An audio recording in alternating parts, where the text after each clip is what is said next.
Si on gagne, avec cette équipe-là, on va changer ce sport. Cadence man. Essai de Christophe Dominici, c'est un génie. Trace la glace, c'est le Bogman. Vous êtes l'équipe la plus nulle que j'ai jamais entraînée.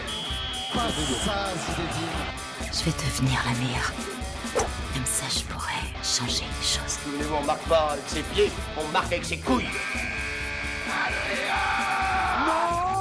Ici, on parle du sport dans le cinéma. Au Ciné Sporting Club, la Dream Team rencontre le casting. Ça pue la sueur et le popcorn. On entend les claps de cinéma répondre aux claps des serviettes sur le cul. Et les chasubles des joueurs se mélangent aux costumes des acteurs. Poussez la porte des vestiaires du Ciné Sporting Club le temps d'une causerie. Et découvrez les rapports plus ou moins étroits entre le sport et le 7e art.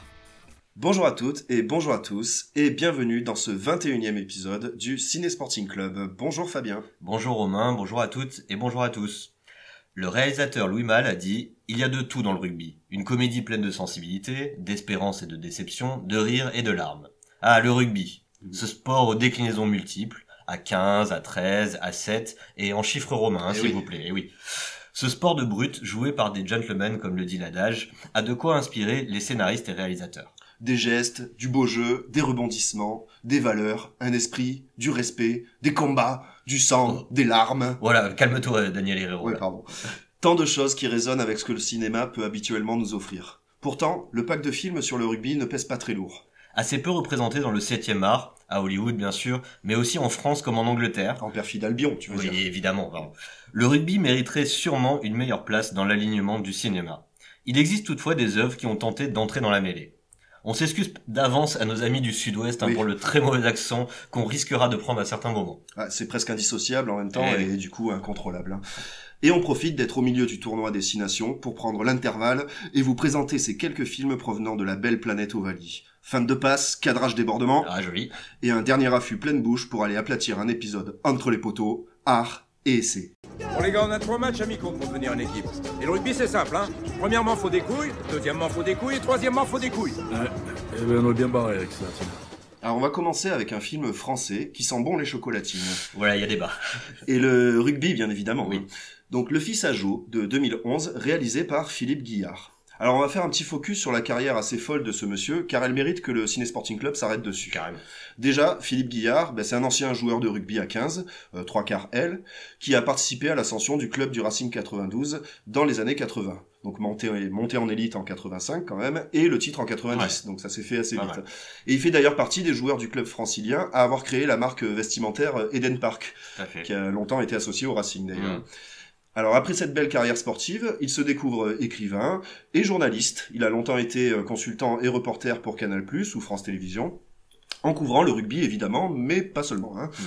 Alors il a coécrit également des scénarios de comédie très populaires des années 2000. On pense à Il y a 3-0 pour citer un film sur le foot, Camping 1 et 2, Disco, People, bon bref, voilà, toutes ces comédies populaires qui foisonnaient pendant cette période. Ouais. Et c'est en 2011 qu'il se met donc à la mise en scène avec Le Fils à Jo. Et vous le verrez plus tard dans l'émission, ça ne sera pas son dernier film sur son amour pour l'Ovalie. Ah non. Alors, petit pitch rapide du film, l'action se déroule dans le sud-ouest de la France, vous l'aurez compris, dans le village fictif de Doumiac. Jo Cannavaro, joué par Gérard Lanvin, est issu d'une grande lignée de rugbymen locaux et voudrait que son fils marche sur ses traces. Il est accompagné également du ravi de la crèche, Pompon, un homme à tout faire, un peu juste, joué par Vincent Moscato. Ah, le fameux. Voilà, qui était sûrement à l'aise dans les décors du film d'ailleurs, puisqu'il a essentiellement été tourné dans le Tarn, non loin de Gaillac. Ah bah, il en parle ça, souvent. Voilà. Donc on est en terre de rugby, avec des connaisseurs de rugby, voilà. Mais le fils de Jo, pour parler français, pour faire la correction, il n'est pas aussi doué que son père voudrait qu'il soit, quoi. Et il subit constamment sa pression et ses remontrances. Alors, vous le voyez, Jo, c'est le père relou sur le bord du terrain qui gueule après l'arbitre et s'embrouille avec les autres papas, quoi. Ah, comme beaucoup, ouais. Voilà. Donc son fils n'étant pas sélectionné dans l'équipe locale, alors Jo est vexé, et plutôt que d'abandonner et de laisser son fils tranquille, il va donc décider par le biais de ses connaissances de monter une équipe en urgence autour de son fils pour affronter le club du village et donc obtenir vengeance, quoi. Oui. Il y a une histoire d'acquisition immobilière au milieu, mais bon, tu vois le scénario. Ouais. Donc c'est une comédie bien franchouillarde, à l'accent du sud-ouest. Les références au rugby sont forcément nombreuses, mais on se concentre finalement beaucoup sur le personnage de Jo et ses acolytes. Donc les scènes de rugby entre les ados sont sympas, mais elles rentrent pas vraiment dans la narration et on se concentrera surtout sur une action de jeu et pas forcément sur les déroulés entiers des rencontres. Ouais, d'accord. Donc on est davantage sur un film sur les amoureux du rugby qu'un film sur le rugby en fait. Alors c'est pas mal hein, d'ailleurs. Hein. Oui. L'accent occitan résonne du début à la fin, ça fait la fête, ça parle rugby, ça fantasme sur les All Blacks, ça taille du roast beef, il y a la fanfare, c'est la fête au village quoi, hein, voilà, c'est la fête du rugby. Alors à noter qu'en plus du réalisateur, de Vincent Mascato, ancien rugbyman, et même de Gérard Lanvin, qui a longtemps joué au rugby dans sa jeunesse, les caméos et apparitions de sportifs sont assez nombreuses dans le film, chose dont Philippe Guillard est habitué, vous le verrez dans le film que Fabien vous présentera tout à l'heure. Alors on peut en effet donc y apercevoir, et pour certains il faudra de l'œil d'ailleurs, Christophe Porcu, ancien rugbyman, Christian Califano, Sébastien Bozzi, Guy Noves, Fabien Pelouse ou Philippe Bernatsal. Autrement dit, c'est une belle équipe de rugbyman hein, qui se sont réunis autour de ce film, un peu comme une troisième mi-temps hein, finalement. Donc le fils à Joe, c'est drôle, c'est tendre, et c'est une petite déclaration d'amour au sport tradition qu'est le rugby, sans vraiment de message derrière, à part évidemment l'emprise du père sur les décisions du fils, mais bon ça vous verrez bien. Maintenant, celui dont je vais vous parler, on pouvait pas y couper. Hein. Non. Il est dans cette catégorie déjà évoquée dans d'autres épisodes, c'est-à-dire les 4 ou 5 films de sport que tout le monde a vus et dont tout le monde nous parle. C'est vrai. Tout le monde, alors en français en tout cas, hein. Car contrairement à ce qu'on pourrait croire de notre point de vue hexagonal, Invictus, puisque c'est de lui dont je parle, a été un échec commercial aux États-Unis, sauvé de la catastrophe grâce à son succès à l'international et plus particulièrement chez nous. Oui. Il y a beaucoup à dire sur le film de Clint Eastwood. Déjà, de manière générale, j'ai eu plaisir à le revoir, hein, même des années après. L'histoire est belle, prenante, le rythme et les histoires croisées des protagonistes bien amenées. Comme souvent, je trouve avec Clint, hein, en tout cas, on ne voit pas le temps passer, quoi. La narration, elle est solide. C'est vrai. Alors, Invictus raconte comment Nelson Mandela, qui est joué par Morgan Freeman, hein, qui a quand même été adoubé par Madiba lui-même, hein, fraîchement élu à la tête de l'Afrique du Sud après la fin de l'apartheid, va utiliser la Coupe du Monde de rugby organisée dans son pays pour réconcilier noir et blanc à travers le sport. Car il faut savoir que le rugby était le sport des Afrikaners, donc les blancs, à l'instar du foot plus prisé par les noirs. Et Mandela, avec l'habileté politique qu'on lui connaît, va tout faire pour que les Springboks, donc l'équipe d'Afrique du Sud hein, de rugby, deviennent un emblème national. Il va donc ménager les blancs, par exemple en conservant la couleur du maillot, hein, qu'il voulait changer, et intéresser les populations noires à ce sport dont elle était exclue. Cette Coupe du Monde 1995 à domicile, alors seulement la 3e de l'histoire de ce sport, hein, parce que c'est assez récent comme compétition, et elle est pour lui l'occasion d'unifier la toute jeune nation arc-en-ciel, et pour cela, il va s'appuyer sur le capitaine des Boks, François Pinard, joué par Matt Damon. La marche vers l'histoire, et donc vers la finale, des 2 personnages principaux, va suivre leurs 2 trajectoires convergentes.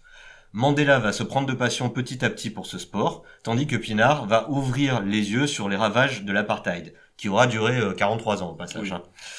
On voit donc l'un écourter ses réunions ministérielles pour suivre les matchs, tandis que l'autre amènera toute son équipe visiter la cellule de Robben Island, dans laquelle Mandela fut détenu pendant 27 ans. C'est même un pivot du film, hein, cette scène-là, quoi. Oui, un vrai moment important et émouvant d'ailleurs dans le film. Complètement. Alors, par contre, ce qui m'a un petit peu dérangé dans ce film, hein, c'est son traitement, hélas, à l'américaine, quoi. Le spectateur, pas féru d'histoire, hein, genre états-unien, mais pas uniquement, hein, qui finit de le regarder, il doit se dire ah bah cool, hein, grâce au rugby, on a réglé tous les problèmes de ségrégation en Afrique du Sud. Bien joué Mandela, quoi. C'est facile. Voilà. Alors spoiler alerte, non. Hein. En le revoyant, j'ai même trouvé ça limite malhonnête de la part de Clint Eastwood, de ne pas mettre au moins en post-scriptum à la fin du film pour avertir que des progrès ont été faits grâce à ces événements, certes, mais que l'Afrique du Sud est loin d'avoir mis fin au racisme et qu'elle reste une jeune nation encore fragile. Mais bon, revenons au sport, car c'est un élément central d'Invictus, un exemple de propagande positive via le sport. On va pas se le cacher, les connaisseurs du rugby vont avoir 2 ou 3 sueurs froides en le regardant. Hein. Voilà.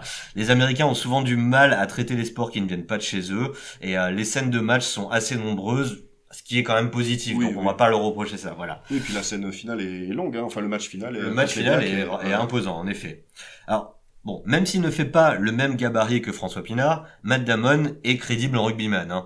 D'autant plus qu'il a été entraîné par le vrai Chester Williams, qui est le premier joueur noir des Springboks post-apartheid, et qu'on voit souvent hein, dans le film d'ailleurs. Ça m'a aussi fait plaisir de retrouver l'ambiance de la Coupe du Monde 95, hein. Alors les maillots, voilà, les joueurs, et dans les joueurs, le seul l'unique John Alomo, hein.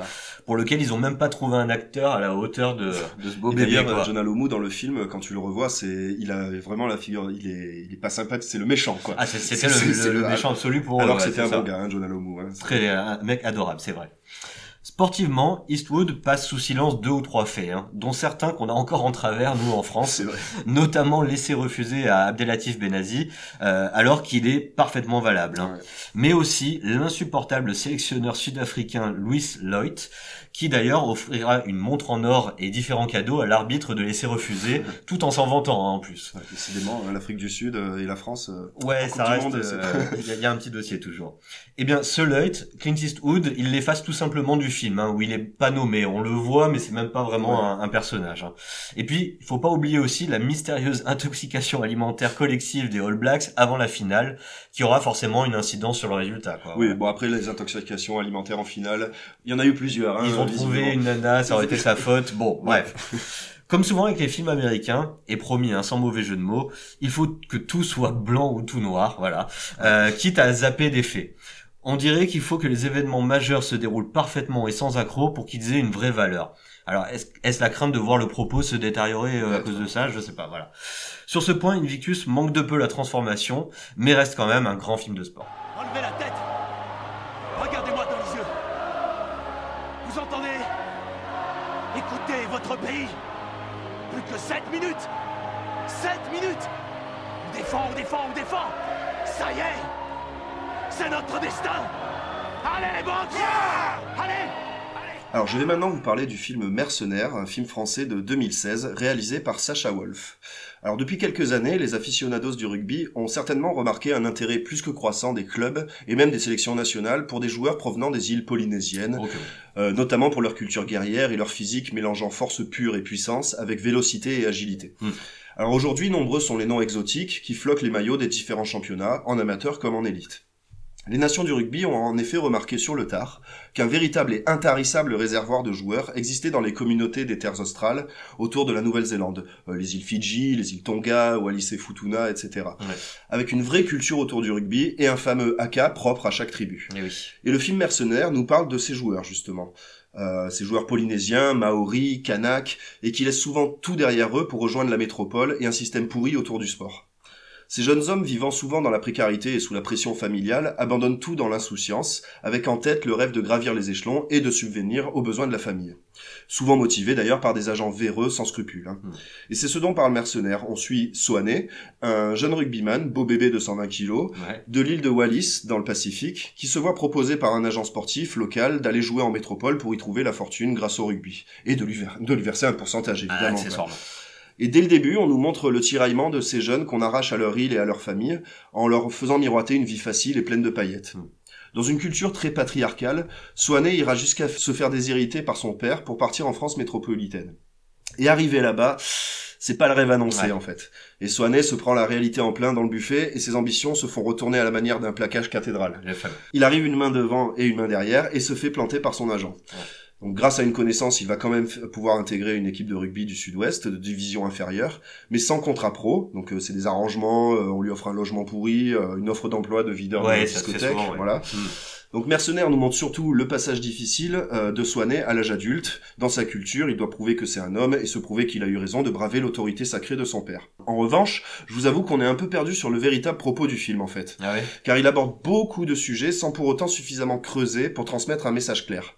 C'est dommage parce qu'on aborde mais on survole trop les histoires auxquelles Soane est confronté en arrivant en France. On a évidemment donc le problème de précarité, le dopage dans le sport avec ses contrôles, le racisme de ces jeunes justement qui arrivent dans un pays qui n'est pas le leur, l'intégration au vestiaire, donc forcément qui va avec, et la difficulté d'adaptation à une culture aux antipodes de la sienne. Donc on se concentre finalement beaucoup sur la naïveté de Soane, sentimentalement et professionnellement, et qui en bon pilier droit charge un peu tête baissée dans ses décisions, sans trop réfléchir pour finalement se retrouver plusieurs fois les quatre fers en l'air. Mais à chaque fois, se relever plus fort, t'as compris quoi. Donc la place du rugby est forcément présente, mais quand même un peu trop discrète à mes yeux, comme un peu tous les sujets abordés dans le film d'ailleurs. Il y a quelques séquences de match assez rythmées, avec un son sympa, on a les respirations, le son des impacts dans les mêlées et tout ça. D'accord. Il y a quelques entraînements qui te font pas apprendre grand-chose sur le sport, c'est surtout du physique finalement, et on se concentre beaucoup sur les déboires perso de Swanee et de sa dette envers son agent véreux qui refait surface un peu plus tard, et de son évolution en brute qu'il faut pas énerver finalement. Ouais. Mais on suit pas vraiment son évolution sportive qui pourtant l'aide à sortir de tout ça, donc c'est un peu dommage quoi. Donc Mercenaires, c'est un film de type le sport comme ascenseur social, on l'a déjà vu, avec une vision réaliste, mais qui se perd un peu dans tous les sujets pourtant intéressants qu'il aborde. Ouais, c'est dommage. On a voulu tout y mettre et on oublie finalement un peu le propos central, quoi. Donc c'est un peu frustrant, mais bravo tout de même de mettre en lumière ces rugbymen polynésiens, véritables acteurs de nos championnats préférés et à la culture pourtant si méconnue. Mais également ces sportifs de seconde zone qui ne connaissent pas tous, ou pas tout de suite, un destin conforme à leurs rêves.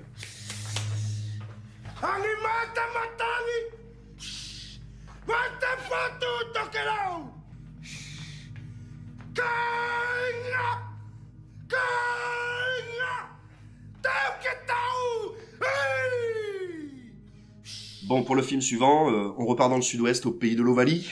Tout à fait, avec pour l'honneur, donc, à nouveau de Philippe Guillard, en 2023. Alors là, encore un film qui joue sur les valeurs du rugby, hein, ça change, voilà.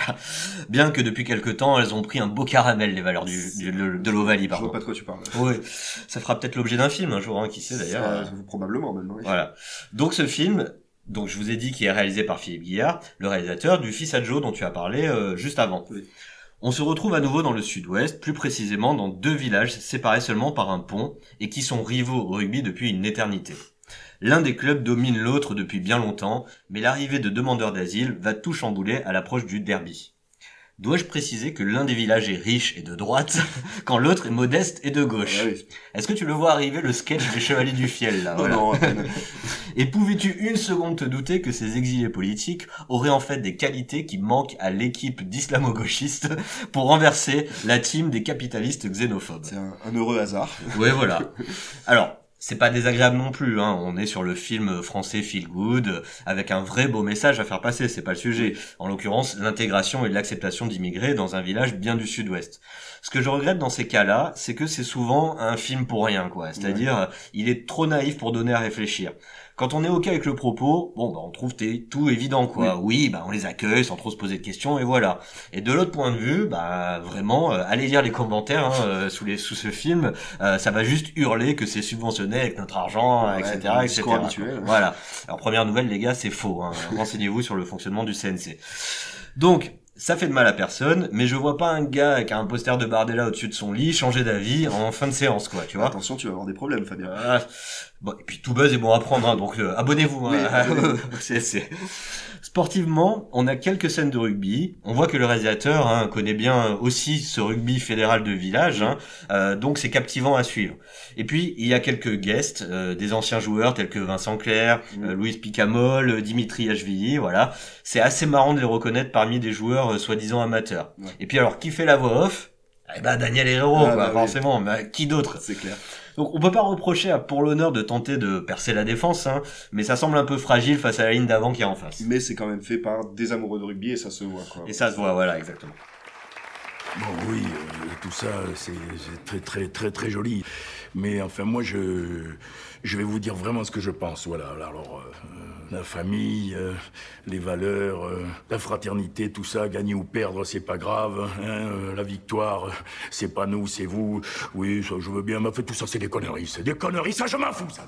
Tous les films dont on vient de parler parlent du rugby à 15, mais il ne faut pas oublier nos amis trésistes, bien sûr.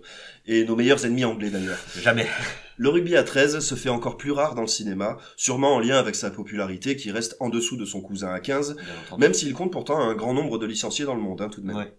Et c'est ce sport qui est traité dans Le Prix d'un homme, ou This Sporting Life, film britannique réalisé par Lindsay Anderson en 1963. Ce film appartient au mouvement Free Cinema, né en Outre-Manche dans les années 50-60, et qui traitait de récits sociaux réalistes. Alors c'est un vrai précurseur dans cette longue lignée de films à forte dimension sociale, et où le sport est montré comme un moyen d'échappatoire. Ouais. On y suit Frank Machin, alors ça s'écrit Machin, mais c'est Machin dans le film, un ouvrier de la classe populaire du nord de l'Angleterre, qui cherche un moyen de s'en sortir, et qui le trouve dans le sport. Alors tu me diras Fabien, combien de films de sport a-t-on déjà cité avec exactement ce contexte? Il y en a pas mal, on en a déjà parlé, ouais. Alors ce n'est pas du tout négatif quand on dit ça, je me rends juste compte que le film de sport a clairement un sous-genre dans ces comédies dramatiques sociales autour du sport. Ouais, c'est vrai. Souvent on a le foot, la boxe, la danse, et avec ce film donc le rugby. Oui. Sauf que là on est sur une vision un peu plus pessimiste et dramatique que dans les nombreuses comédies sur le thème qui ont fleuri dans les années 2000. Ouais. Donc Frank Machine vit une vie difficile, il bosse durement à l'usine, et il cherche une échappatoire à tout ça. Et c'est un homme très déterminé, et il trouve l'opportunité d'en sortir en devenant joueur de rugby à 13. Il se fait vite repérer grâce à son tempérament, sa force et son agressivité sur le terrain, et en dehors d'ailleurs. Ouais. Alors, à partir de là, il va connaître une ascension fulgurante, devenir la star du club, célèbre et respecté. Et son train de vie va évidemment s'améliorer. Ouais.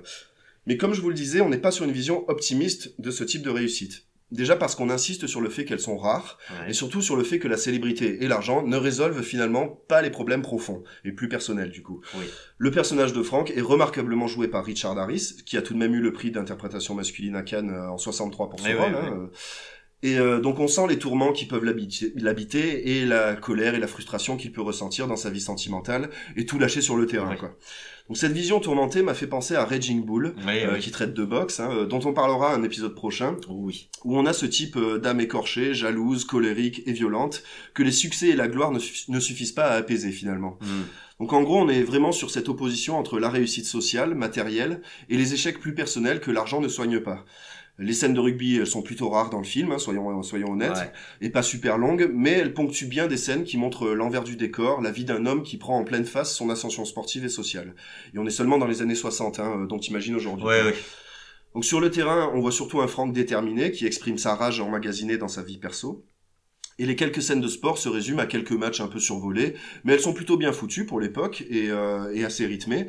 Et on voit un peu toute la palette des particularités du rugby à 13. Ça c'est intéressant. Voilà, notamment dans les mêlées, les regroupements, etc. Alors on a des séquences de passes assez jolies et des belles percussions et des prises d'intervalle. Mais bon, le film n'est pas là pour montrer le fond de jeu, les beaux gestes ou l'ascension d'une équipe, mais plutôt pour montrer le rugby comme une porte de sortie possible à une situation sociale précaire. Dans Le Prix d'un homme, le rugby est une allégorie de la vie de cette classe sociale.